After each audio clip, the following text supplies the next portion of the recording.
बिस्मिल्लाहिर्रहमानिर्रहीम। काफ़ी रोज़ से मुख्तलिफ ज़राए और दोस्त अहबाब कह रहे थे कि आप हवाई पाकिस्तान पे कोई पोस्टिंग ट्रांसफ़र नहीं देते, और एक आध बार दी है लेकिन फिर बीच में छोड़ गए। नेचुरली अफवाज पाकिस्तान की पोस्टिंग और ट्रांसफ़र रूटीन मैटर होता है, लेकिन मौजूदा आर्मी चीफ को आज 2 माह और कुछ 2 रोज़ हो चुके हैं तैनात हुए। उन्होंने पोस्टिंग ट्रांसफर्स की हैं 40 के करीब, 38 के करीब मेजर जनरल्स को ट्रांसफर किया।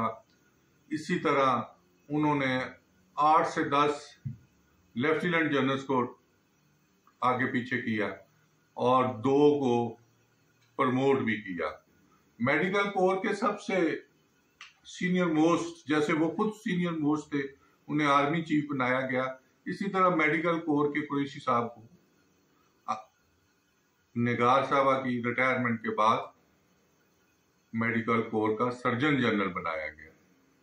इसके अलावा उन्होंने बहावलपुर कोर के कोर कमांडर साकिब साहब को लगाया।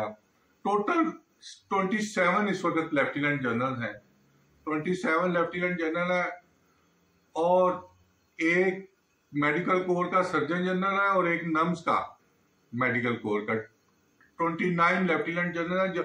और इसमें 2 लेफ्टिनेंट जनरल इंजीनियरिंग कोर के हैं, एक NDMA के और एक काशिफ साहब जो कमांड कर रहे हैं इंजीनियरिंग कोर को। तो इनको निकाल के 25 3 स्टार जनरल हैं। 3 स्टार जनरल में मौजूदा आर्मी चीफ ने 6 लेफ्टिनेंट जनरल्स को किया, जिसमें हमारे ISPR वाले को कराची और कराची वाले को CGS लगाया।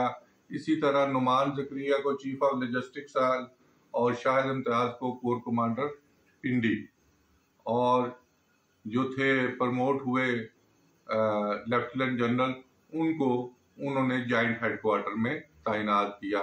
जो DGMT थे गालबन उनको जॉइंट हेडक्वार्टर में शिफ्ट किया। इसी तरह सती साहब में भी आई एम रॉन्ग, उनको बाजवा साहब ने जाते जाते पोस्ट आउट किया या मौजूदा आर्मी चीफ ने, उस बारे में शायद मैं गलत हो सकता हूँ। जहां तक मेजर जनरल्स की पोस्टिंग्स हैं, मेजर जनरल्स की 38 पोस्टिंग में सबसे ज्यादा इंपॉर्टेंट पोस्टिंग DGMI की थी, इफ्तिखार साहब की, जो chief of army staff x के साथ बतौर उन्होंने मिलिट्री सेक्रेटरी के तौर पे MS 3 star general chief of army staff to MS। फिर वो वहां से प्रमोट हो गए और प्रमोट होकर 2 स्टार बने, तो उन्होंने उसको कंटिन्यू करवाया और कंटिन्यू करने के बाद उनको DG रेंजर दिया। DG रिटायरमेंट से कुछ 2 या 2.5 माह कबल उन्होंने वकास को DG रेंजर और चौधरी साहब को, चौधरी इफ्तिखार को उन्होंने DGMI लगाया। लेकिन मौजूदा आर्मी चीफ ने DGMI वाजिद को 12 डिव से पोस्ट आउट करके यहाँ पे लाए और इरफान को 12 डिव में तैनात किया। इरफान की जगह अभी वेकेंट है, किसको लगाते हैं ये आने वाला वक्त बताएगा।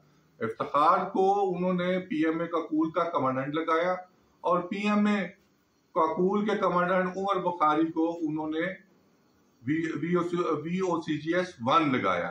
नेचुरली वो अगले बोर्ड में कहीं प्रमोट हो जाएंगे। इसी तरह उन्होंने DGMT मिलिट्री ट्रेनिंग को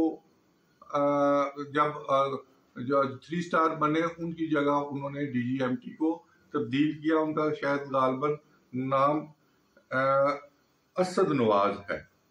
इसी तरह उन्होंने कुरैशी साहब को, जो वो मैं बता चुका हूँ, कुरैशी साहब को उन्होंने मेडिकल कोर का सर्जन जनरल का। ये काफ़ी देर के बाद मेरे ख्याल से कि ये होते हैं GD के अफसरान जो बतौर लेफ्टिनेंट कर्नल जब बनते हैं तो ये स्पेशलाइजेशन छोड़ के उधर चले जाते हैं।